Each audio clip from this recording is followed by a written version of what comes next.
Let me tell you something right now before we even get started. There is a moment in this story where a man with 2 bullets left in his gun, blood running down his leg, and 100 riders closing in from 3 directions, does something so unbelievably desperate that even the sheriff who had been chasing him for 11 years stopped his horse and just watched. He could not believe what he was seeing. Nobody could, and when it was over, when the dust settled and the horses stopped screaming, that man was gone, vanished, like the desert just opened its mouth and swallowed him whole. The sheriff sat there in the saddle for a full minute, not saying a word. Then he took off his hat, wiped his forehead, and said 5 words that every lawman within earshot would remember for the rest of their lives. But we will get to that. First, you need to understand how he got there. His name was Cole Braddock, and by the summer of 1881, he was the most wanted man between the Mississippi River and the Pacific Ocean. Not because he was the most dangerous, not because he had the highest body count. There were men in the territory who had done far worse things than Cole Braddock ever did. But Cole had something those men did not have. He had a gift for making powerful people look like fools. And that,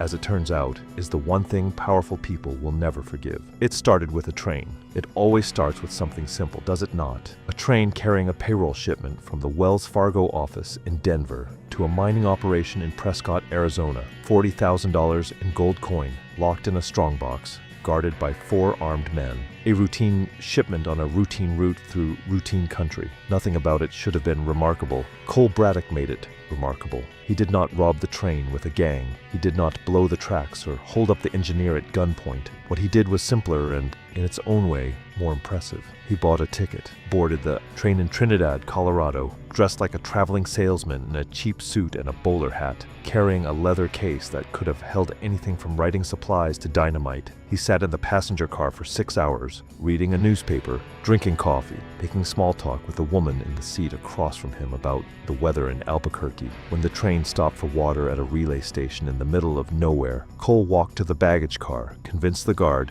that he was a Wells Fargo inspector conducting a surprise audit, showed him credentials so convincing that the guard later swore under oath they were genuine, opened the strongbox, transferred the gold into 4 canvas bags he had hidden in his leather case, walked off the train, mounted a horse he had left tied behind the water tower 3 days earlier, and rode into the desert. The guard did not realize what had happened for another 2 hours. By then, Cole Braddock was 40 miles away. The gold was buried in a location only he knew, and the largest manhunt in Arizona Territory history was about to begin. That was the moment Sheriff John Henry Roark entered the story. And once John Henry Roark decided he was going to catch you, you had a problem that was not going away. Roark was not your typical frontier lawman. He did not drink. He did not gamble. He did not chase women or pick fights or do any of the things that made other sheriffs colorful characters in dime novels. What Roark did was work.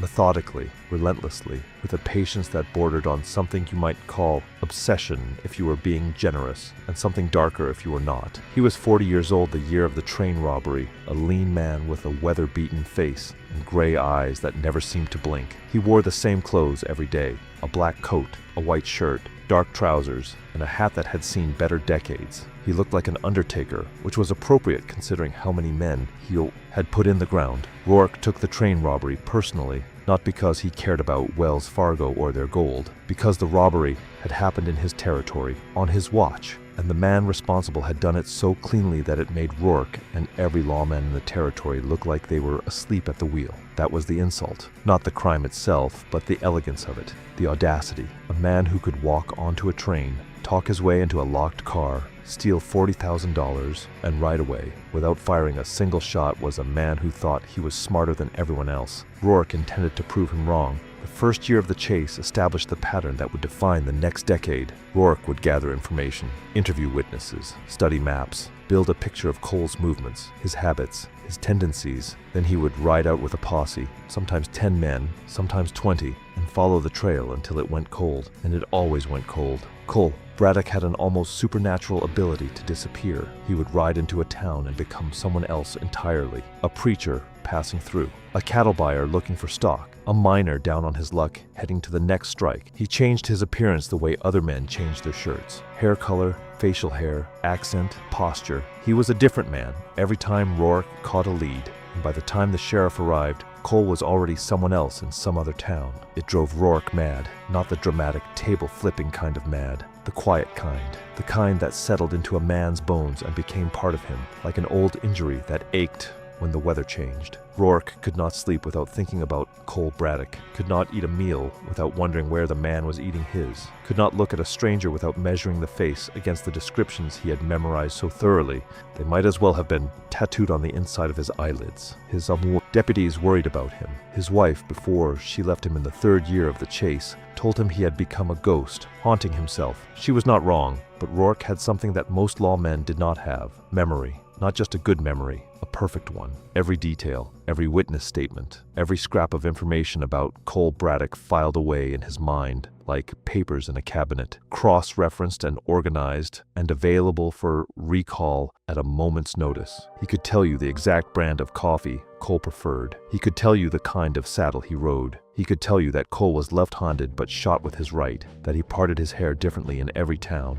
that he had a habit of tapping his thumb against his thigh when he was thinking. Roark built a map of Cole Braddock's mind, and he studied it the way a general studies enemy territory. Meanwhile, Cole Braddock was living exactly the kind of life that made Roark's obsession worse. He was not hiding in a hole somewhere, counting his gold and watching his back. He was thriving. He pulled 2 more robberies in the 2nd year, a stagecoach near Tombstone and a bank in Silver City, both executed with the same surgical precision that had marked the train job. No violence, no casualties, just planning, nerve, and an exit strategy so clean it might as well have been choreographed. After each job, Cole would disappear for months, drop off the map entirely. Roark would lose the trail, and the silence would stretch until it felt like maybe this time the man was gone for good. Then a report would surface, a sighting in El Paso, a rumor in Dodge City, a description that matched from a hotel clerk in Santa Fe, and the chase would start again, fresh and furious. Roark riding out with his jaw set and his gray eyes fixed on the horizon. 3 years in, the territorial governor got involved. The robberies were embarrassing. The inability of local law enforcement to catch one man was becoming a political liability. The governor authorized a reward of $5,000 for Cole Braddock, dead or alive. He also authorized Roark to recruit additional deputies and coordinate with federal marshals. Roark did not want federal marshals. He did not want additional deputies. He wanted to catch Cole Braddock himself, personally, face to face. But he took the resources because refusing them would have looked like pride, and pride was one of the few luxuries Roark did not allow himself. The extra men helped, in a way. They covered more ground, watched more towns, checked more trails, but they also made noise, and noise was the enemy of catching a man like Cole Braddock. The bigger the posse, the easier it was for Cole to see them coming, and Cole always seemed to see them coming. The closest Roark came in those early years was in the spring of 1876, 5 years into the chase. A tip from a bartender in Tucson led Roark to a ranch outside of town where a man matching Cole's description had been working as a horsebreaker for the past 3 months. Roark rode out with 6 deputies at dawn, surrounded the ranch, and moved in. The man was gone. He had left in the night, leaving behind a half-eaten meal on the table and a note pinned to the door. The note said, "Getting closer, Sheriff. Keep it up." Roark stared at that note for a long time. Then he folded it carefully and put it in his pocket. He carried it for the next 6 years. That note changed something in Roark. It made the chase personal in a way it had not been before. Cole Braddock was not just evading justice. He was playing a game, and he wanted Roark to know it. In the 6th year, something happened that almost ended everything. Cole was in Dodge City, passing through under the name William Cross, posing as a cattle broker from Kansas City. He was sitting in a saloon, eating a steak and minding his own business, when a drunk cowhand at the bar recognized him. Not from a wanted poster, from the train. The man had been a passenger on the same car the day of the robbery, and he remembered the traveling salesman with the leather case. The cowhand started shouting. Cole did not panic. He finished chewing, put his fork down, put money on the table, and walked towards the back door. The bartender blocked him.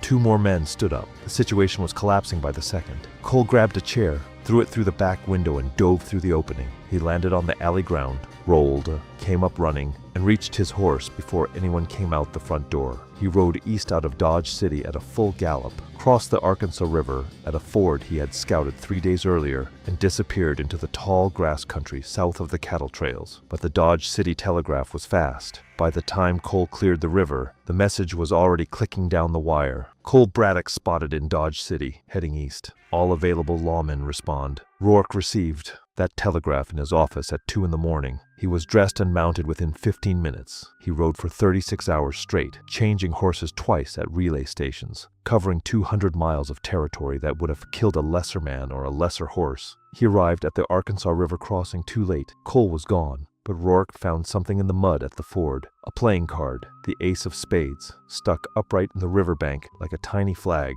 Cole had left it on purpose. Another message, another taunt. Roark pocketed the card alongside the note. His collection was growing. The 8th year brought what the newspapers later called the Bridge Incident, and it was the first time anyone saw just how far Cole Braddock was willing to go to stay free. A deputy marshal named Tom Garrity had been tracking Cole through the mountains of New Mexico for 3 weeks. Garrity was young, hungry, and better at tracking than anyone in the territory except Roark himself. He got closer than anyone had gotten since the ranch near Tucson. Close enough to see Cole from a distance, close enough to follow the dust from his horse. They ended up at a rope bridge over the Pecos River Gorge. 100 feet of braided hemp stretched across a canyon so deep you could not see the bottom. Cole crossed first, his horse reluctant, the bridge swaying and groaning under their weight. Garrity followed, 50 yards behind, close enough to get a shot if he wanted one. Cole reached the far side. Garrity was halfway across. Then Cole pulled out his knife and cut the ropes. The bridge did not fall all at once. It sagged first, the hemp fibers parting one by one, with sounds like guitar strings snapping. Garrity's horse screamed and tried to turn. The bridge tilted. For one long, terrible second, everything hung suspended. Then the ropes gave way and the bridge swung down against the far canyon wall like a pendulum. Garrity survived. He clung to what was left of the bridge, hanging over the gorge, his horse gone, his rifle gone, his pride gone. It took a rescue party 6 hours to pull him up. He never tracked anyone again. Cole Braddock had not wanted to hurt Garrity. That much was clear from the timing. He had waited until the deputy was past the midpoint, close enough to the far wall that the swing would carry him to safety, rather than drop him into the canyon. It was calculated, precise, and deeply, profoundly unsettling to every lawman who heard the story. This was not a man who acted out of desperation. This was a man who planned his escapes the way a chess player plans his moves. 3 steps ahead, always, with contingencies for the contingencies. The middle years of the chase were defined by a strange rhythm. Cole would surface, pull a job, and vanish. Roark would follow, get close, and lose the trail. It happened so many times that it became almost ritualistic, a dance between two men who had never met face to face but who knew each other better than most husbands know their wives. Roark studied Cole's methods obsessively. He learned that Cole never crossed the same territory twice in the same disguise. He learned that Cole favored fast horses over everything else and would pay triple the market price for an animal with stamina. He learned that Cole had a weakness for good coffee and would sometimes linger in a town an extra day if the coffee was worth drinking. He learned that Cole never carried more than 2 weapons, a revolver and a rifle, and had never fired either at a human being. That last detail bothered Roark more than he could explain. A robber who refused to shoot people did not fit the category. It complicated things, made it harder to think of the man as a villain who deserved whatever was coming to him, because Roark was not an unjust man. Hard, yes, obsessive, certainly, but not unjust. And some part of him, buried deep beneath the professional pride and the wounded ego, recognized that Cole Braddock was not an ordinary criminal. 7 years in,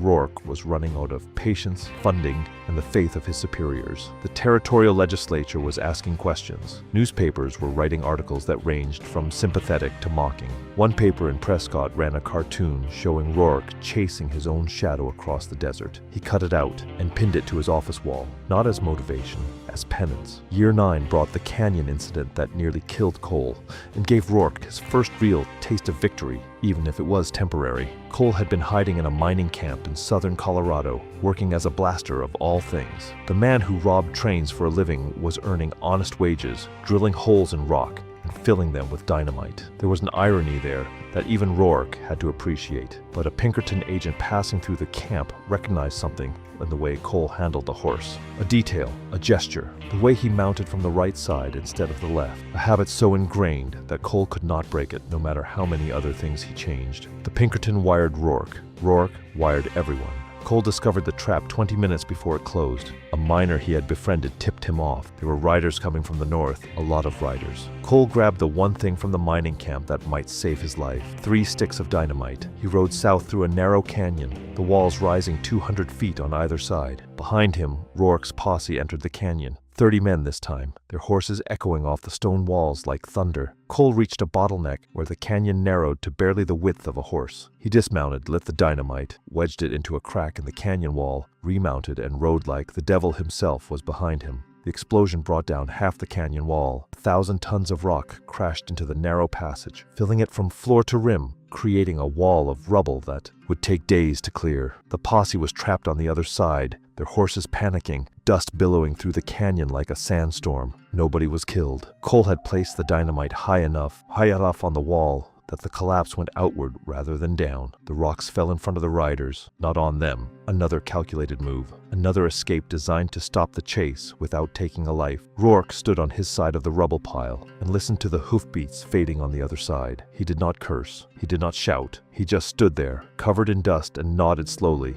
as if confirming something he had always suspected. The man was not just running from the law, he was running towards something. Freedom, maybe, or the idea of freedom. The belief that a man could write his own story if he was willing to pay the price. Then Cole Braddock made a mistake. It was small, almost insignificant, but Roark had spent 7 years learning to read the signs, and when they came, he read them the way a sailor reads the weather, instinctively, completely. A horse trader in Las Cruces reported selling a fast gray mare to a man who paid in gold coin, not paper money, not silver. Gold coin, the same denomination as the Wells Fargo shipment from the original train robbery. Coins that had been out of circulation for years. Coins that only one person in the territory would still be carrying. Roark moved fast, faster than he had moved in years. He wired every lawman within 200 miles. He mobilized every deputy he had. He called in favors from federal marshals he had been saving for exactly this moment. Within 3 days, he had assembled a force of 100 men, sheriffs, deputies, marshals, and volunteers from 6 different jurisdictions, all converging on a stretch of desert between Las Cruces and the Mexican border. 100 riders, the largest posse ever assembled in the territory, all hunting one man.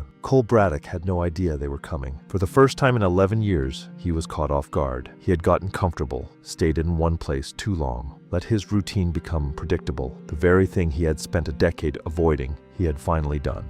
Roark led the posse personally. He rode at the front, his black coat dusty, his gray eyes scanning the horizon with an intensity that made the deputies nervous. He did not speak, did not eat, did not rest. He rode through the night and into the next day, following the trail with the certainty of a man who has dreamed of this moment for so long that it already feels like a memory. They found Cole at dawn on the second day. He was camped in a shallow canyon, a natural hideout with rock walls on 3 sides and a narrow exit to the south. The gray mare was hobbled near a small spring. Fire was burning low, and Cole Braddock was sitting beside it, drinking coffee. Of course he was drinking coffee. Roark split his force into 3 groups. 30 men to the east ridge, 30 to the west, 40 coming in from the north, blocking the canyon entrance. The south exit was narrow, barely wide enough for a horse, and it opened onto 5 miles of open desert, with no cover whatsoever. Even if Cole broke through to the south, he would be running across flat ground with 100 men behind him. There was nowhere to go. It was perfect.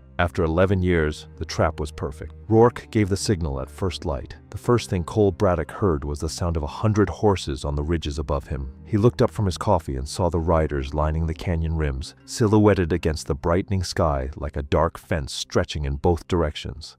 East, west, north. Everywhere he looked, more riders, more rifles, more men with badges and warrants, and 11 years of frustration compressed into this single moment. Cole set down his coffee cup, slowly, carefully, the way a man does when he is thinking very fast but does not want anyone to know. He looked at the ridges. He looked at the narrow southern exit. He looked at his horse, fast gray mare, standing by the spring with her ears forward, sensing the tension. Then he did something that nobody expected. He smiled, not a nervous smile, not a desperate, cornered animal smile, a genuine smile of a man who had been playing the longest game of his life and had just realized it was about to get interesting. He moved to the mare, fast but not panicked, saddled her with the efficiency of a man who had done it 10,000 times, grabbed his rifle and his revolver, kicked dirt over the fire, mounted. The first shots came from the eastern ridge, warning shot, kicking up dust around his feet. The lawmen wanted him alive if possible. Roark's orders, but 100 men with rifles were not a precision instrument. Someone was going to miss the ground eventually. Cole put his heels to the mare and rode south, straight for the narrow exit, straight for the open desert, straight toward what looked like certain capture. The 40 men at the north end of the canyon surged forward, trying to cut him off. The riders on the ridges kicked their horses into motion, racing along the rim to get ahead of him. The canyon erupted with the sound of hooves and shouting and the occasional crack of a rifle. Cole reached the southern exit, 30 seconds ahead of the closest riders. The gap in the rock was so narrow his knees scraped the walls as the mare powered through. On the other side, the open desert stretched flat and empty, and 100 men poured out of the canyon behind him like water from a broken dam. This is where it should have ended. A flat desert, no cover, 100 fresh horses against one tired mare. The math was simple and brutal, but Cole Braddock had never relied on math. He had been through this country before, years ago when he was scouting escape routes with the same obsessive thoroughness that Roark used to hunt him. He knew something that the maps did not show. Something that 100 riders thundering across the flat would never see until it was too late. A quarter-mile south of the canyon exit, hidden by a low rise in the terrain that looked like nothing from a distance, was an arroyo, not a small one. A deep, narrow wash carved by flash floods over thousands of years, cutting through the desert floor like a knife wound. 10 feet deep, 6 feet wide, invisible until you were right on top of it. Cole rode straight for it. The posse saw him heading for what looked like open desert and spread wide, trying to flank him. Some of the faster riders were gaining. He could hear the hooves behind him, feel the thunder of 100 horses shaking the ground. A bullet whined past his ear. Another kicked up dirt just ahead of the mare. The shooters were getting bolder. Then Cole reached the edge of the arroyo. He did not slow down. He did not hesitate. He pointed the gray mare at the drop, and she jumped. The mare cleared the far edge by less than a foot, her hooves scrambling for purchase on the crumbling bank, her momentum carrying them both forward in a spray of sand and gravel. Behind them, the first wave of riders reached the arroyo and reacted the way anyone would react when the ground suddenly disappeared in front of them. Horses slid to a stop, throwing riders. Others tried to jump and fell short, crashing into the sandy bottom. The pursuit dissolved into chaos. A pileup of horses and men in dust and confusion blocked the arroyo in both directions. But Cole was not done.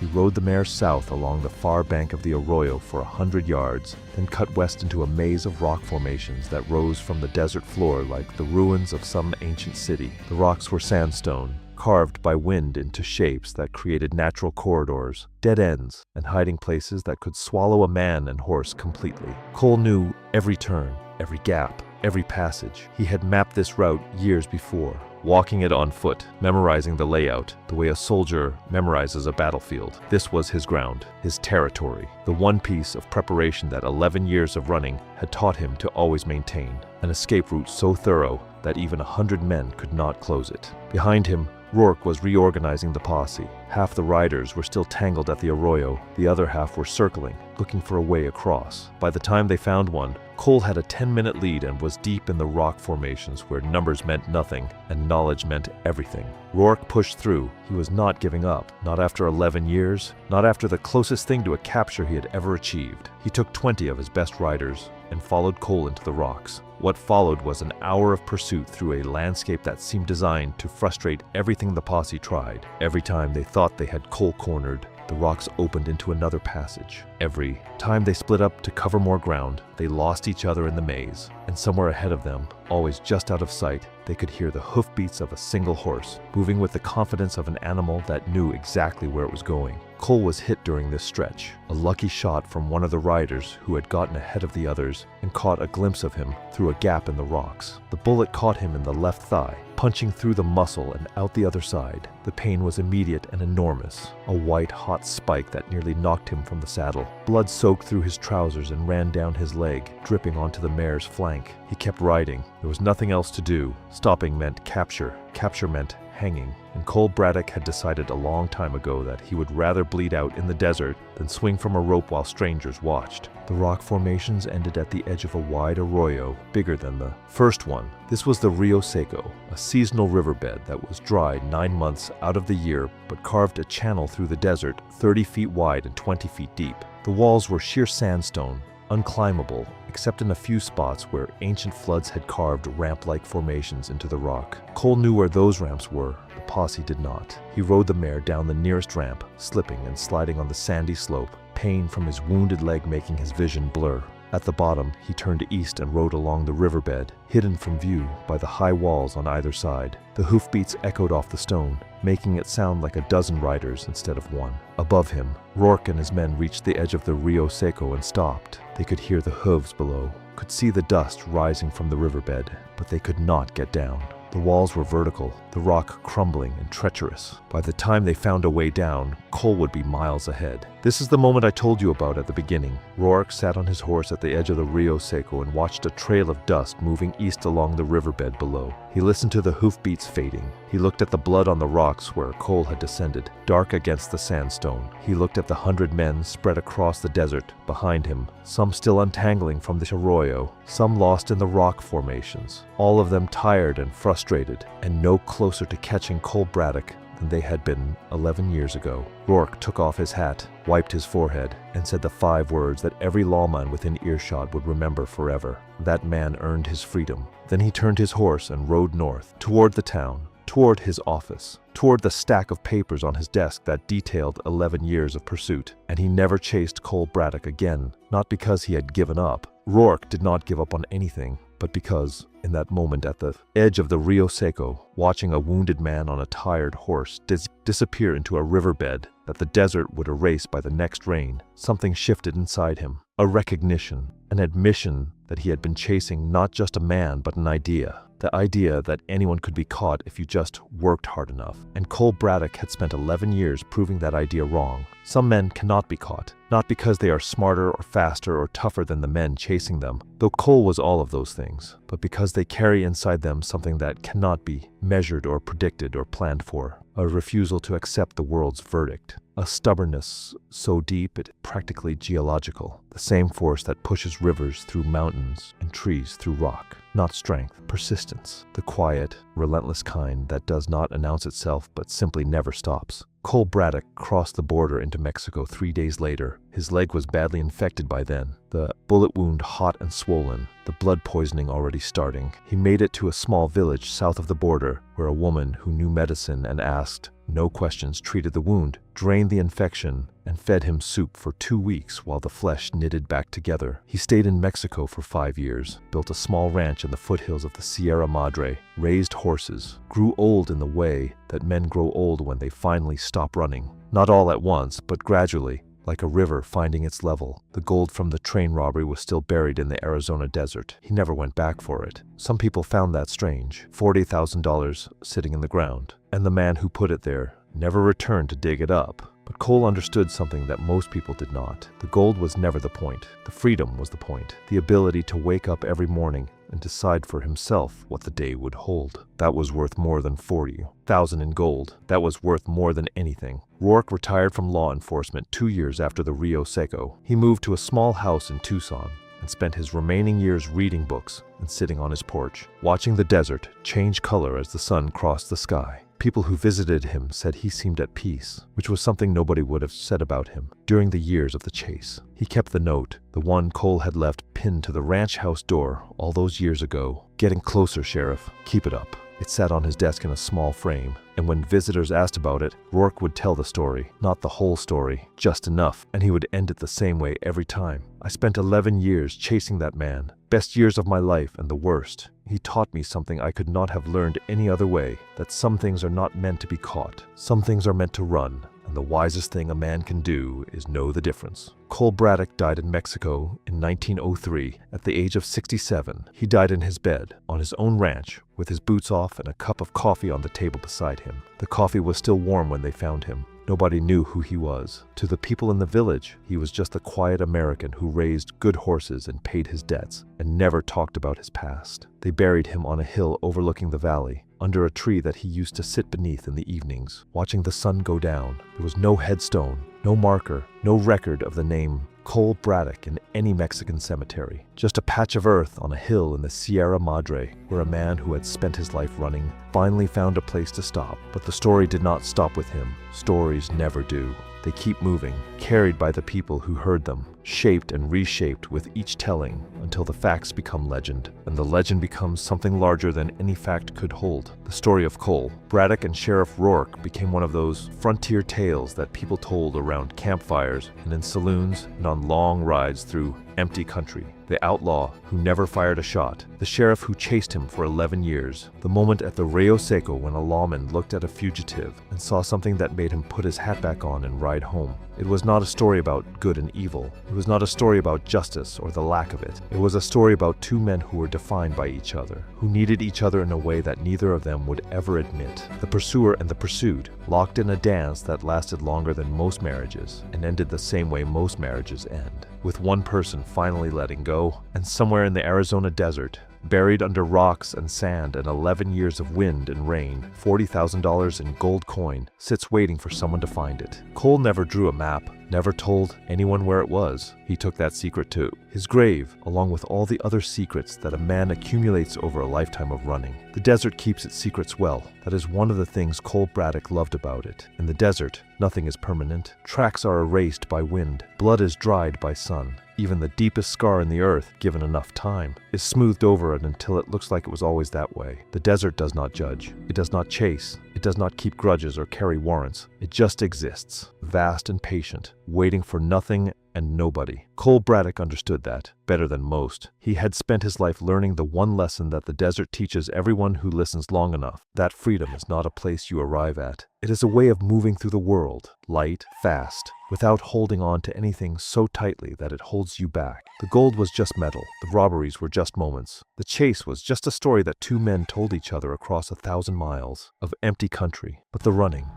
was real. The feeling of a horse beneath you and the horizon ahead, and nobody in the world who can tell you what to do or where to go or who to be. That was worth everything. Every bullet scar, every cold night, every close call and narrow escape and heart-stopping moment when the trap almost closed. Cole Braddock ran because he had to, but he also ran because he wanted to. And in the end, that was the difference between him and every other outlaw who ever rode the frontier. The others ran from something. Cole ran towards something. He never quite found it. But then again, maybe finding it was never the point. Maybe the running was the point all along. The coffee was still warm when they found him. That detail stayed with the people who told the story. Not the gold, not the chase, not the 100 riders or the canyon escape or the moment at the Rio Seco. The coffee. A small thing, an ordinary thing. The last act of a man who had spent his whole life making the extraordinary look easy. He had one final cup, and then he was gone. If you enjoyed this story, click the video on your screen now to watch another unforgettable tale from the frontier, where courage and choices shape destinies in unexpected ways. Do not forget to subscribe and consider leaving a super chat to help us keep bringing you more stories like these. Your support means the world to us.